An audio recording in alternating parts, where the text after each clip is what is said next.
Good morning guys, meron lang akong gustong sabihin sa inyo na napaka-importante. Alam nyo ba na ang relasyon natin sa ating Panginoon ang pinaka-importante sa lahat? Mawala man yung mga bagay na mahalaga para sa atin, pero ang napakahalagang bagay na dapat na hindi mawala ay ang relasyon mo sa ating Panginoong Hesus. Meron akong isang kaibigan na nawala yung cellphone niya at saka yung pera niya, kasi yung pera niya inilagay niya sa kanyang cellphone. Pero sinabihan ko siya kasi nung Sunday, alam mo ba kung anong ginawa niya?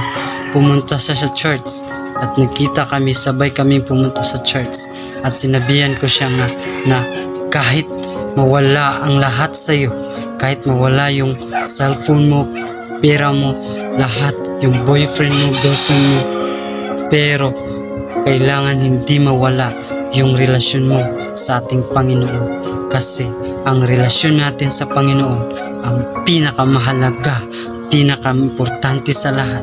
Mawala man sa iyo yung cellphone, yung pera, kayang palitan yan, pero yung relasyon natin sa Panginoon ay hindi kailanman mapapalitan. Ito ang pinakamahalaga, pinaka-importante sa lahat, dahil yan ang ating buhay. Ang ating buhay ay ang Panginoon.